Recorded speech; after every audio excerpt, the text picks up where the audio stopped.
Hi అండి, welcome to my channel Praveen Jyothi blogs. ఈ video చూస్తున్న వారు ఒక లైక్ చేసి సపోర్ట్ చేయండి ఫ్రెండ్స్. మన ఛానల్ ఎవరైనా ఫస్ట్ టైం చూస్తున్నట్లయితే సబ్స్క్రైబ్ చేసుకోండి. నచ్చితే లైక్ చేయండి, షేర్ చేయండి, కామెంట్ చేయండి. Please support me friends. ఈ వీడియోలో అయితే ఆంధ్ర స్టైల్లో చేసిన కొబ్బరి అన్నం, నాటుకోడి పులుసు అండి. కొబ్బరి అన్నం చేయడానికి ఒక కొబ్బరికాయ తీసుకొని చిన్న ముక్కల్లాగా కట్ చేసుకొని ఈ కొబ్బరిని అయితే మిక్సీ పట్టి కొబ్బరి పాలు అయితే తీసుకుంటానండి. కొబ్బరి పాలు అనేది తీసుకున్న తర్వాత కొబ్బరి అన్నం అనేది రెడీ చేసుకుందాం. మిక్సీ పట్టుకున్న దాన్ని నీళ్లు వేసుకొని కొబ్బరి పాలు లాగా అయితే ఇలా తీసుకుంటున్నానండి. తీసుకున్న పాలనైతే మనం గ్లాసు కొలత కానీ లోటా కొలత కానీ ఒకటి పెట్టుకొని కొబ్బరి పాలు అనేది ముందు కొలుచుకున్న తర్వాత రైస్ అనేది తీసుకోవాలి. మనకి వచ్చిన పాలు క్వాంటిటీని బట్టి రైస్ అయితే తీసుకొని కొబ్బరి అన్నం అనేది చేసుకోవాలండి. గ్లాసున్నర కొబ్బరి పాలకి గ్లాస్ రైస్ అయితే పడుతుంది. నేను తీసుకున్న కొబ్బరి అంతా ఇలా మిక్సీ పట్టి పాలు అయితే రెడీ చేసుకున్నానండి. కొబ్బరి అన్నం రెడీ చేసుకోవడానికి ఒక గిన్నె పెట్టుకున్నాను. 2 టేబుల్ స్పూన్ల ఆయిల్ వేసుకున్నాను. ఆయిల్ అనేది వేడిగా అయిన తర్వాత మసాలా దినుసులు తీసుకుంటున్నానండి. కొంతమంది ఈ మసాలాలు ఏం లేకుండా చేస్తారు. నేనైతే స్పైసీగా ఉండటానికి బిర్యానీ మసాలాలన్నీ వేసుకున్నాను.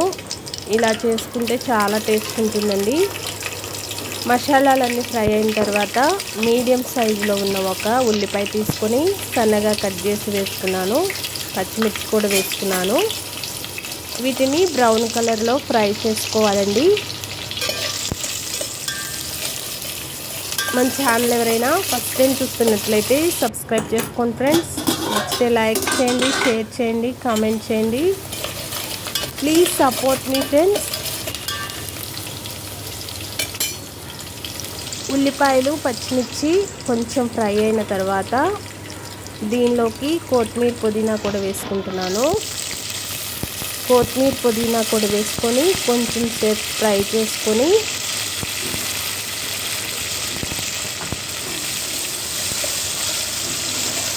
మనం తీసుకున్న కొబ్బరి పాలను అయితే వేసుకోవాలండి.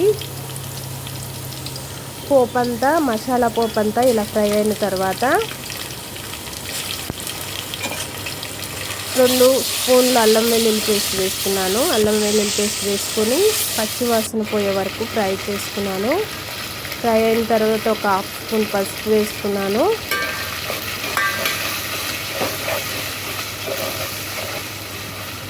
పసుపు కూడా వేసుకొని దీనిలోకి మనం తీసుకున్న కొబ్బరి పాలను అయితే వేసుకోవాలండి. ఒక కొబ్బరికాయ తీసుకుంటే నాకు ఈ లోటాతో 2 లోటాలు కొబ్బరి పాలు అయితే వచ్చినాయి. 2 లోటాలు కొబ్బరి పాలకి 1 లోటా రైస్ అయితే తీసుకున్నానండి.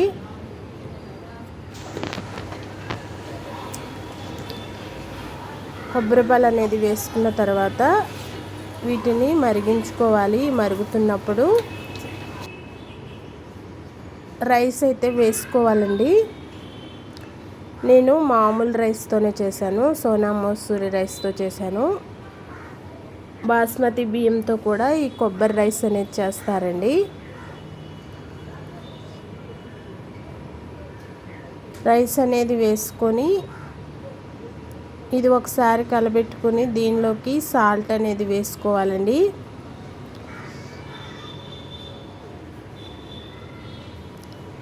సాల్ట్ వేసిన క్లిప్ అయితే మిస్ అయింది. సాల్ట్ వేసుకొని రైస్ అనేది మనం ఇలా మగ్గించుకోవాలి.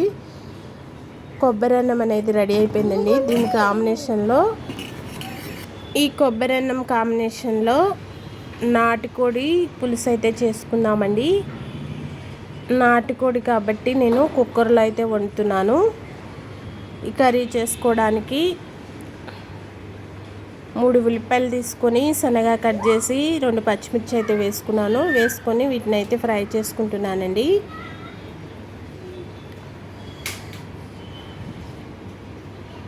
కొబ్బరి అన్నం కాంబినేషన్తో నాటుకోడి కూర చాలా రుచిగా ఉంటుంది ఫ్రెండ్స్.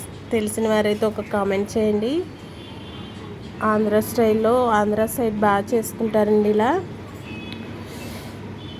ఉల్లిపాయ పచ్చిమిర్చి ఫ్రై అయిన తర్వాత నేను తీసుకున్న చికెన్ అయితే వేసేసుకున్నాను. చికెన్ అనేది వేసుకొని మగ్గించుకోవాలండి.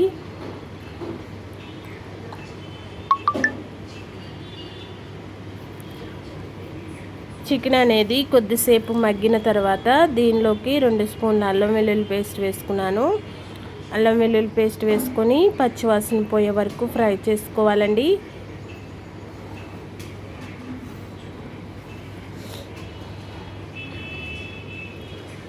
నాటుకోడి కూర కొంచెం గట్టిగా ఉంటుంది కదా, ఇలా కుక్కర్లో పెట్టి ఒక 2 విజిల్ వచ్చే వరకు ఉడికించుకుంటే టేస్ట్ అనేది చాలా బాగుంటుంది. అల్లం వెల్లుల్లి పేస్ట్ అనేది పచ్చివాసన పోయిన తర్వాత రుచికి సరిపడా సాల్ట్ అయితే వేసుకోవాలండి.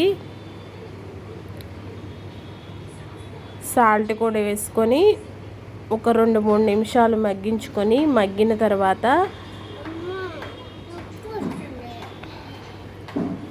మనం తినే కారాన్ని బట్టి కారం కూడా వేసుకొని మూత పెట్టి విజిల్ పెట్టేసి ఒక 2 విజిల్లు వచ్చే వరకు ఉడికించుకుంటే, 2 లేదా 3 విజిల్లు వచ్చే వరకు ఉడికించుకుంటే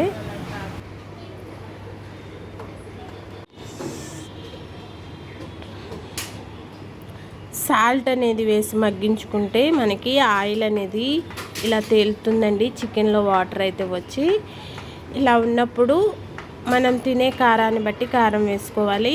నాన్ వెజ్ కర్రీ కాబట్టి కారం అనేది కొంచెం ఎక్కువే పడుతుందండి. కారం కూడా వేసుకొని చికెన్ మొత్తానికి పట్టించి దీనిలోకి మనకి గ్రేవీకి సరిపడా మనం పులుసులాగా పెట్టుకుందాం అనుకున్నాం కదండి, అలా సరిపడా వాటర్ వేసేసి కుక్కర్ మూత అయితే పెట్టేసి 2 విజిల్లు లేదా 3 విజిల్లు వచ్చే వరకు పెట్టుకుంటే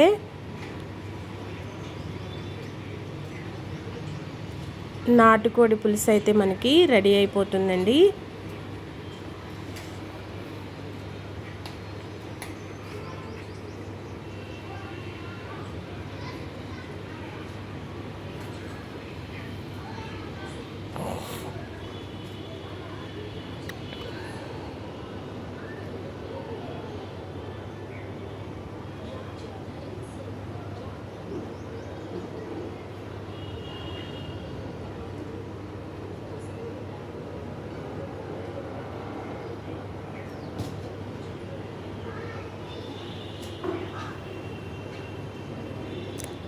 లాస్ట్లో కొద్దిగా గరం మసాలా వేసి మూత అయితే పెట్టుకున్నాను.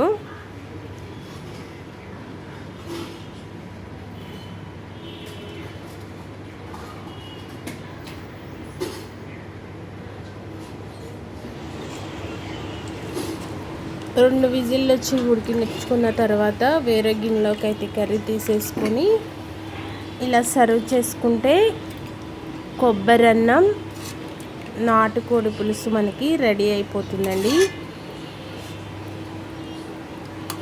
ఈ వీడియో కనుక నచ్చితే ఒక లైక్ చేసి మన ఛానల్ని సబ్స్క్రైబ్ చేసుకోండి. Please support me friends.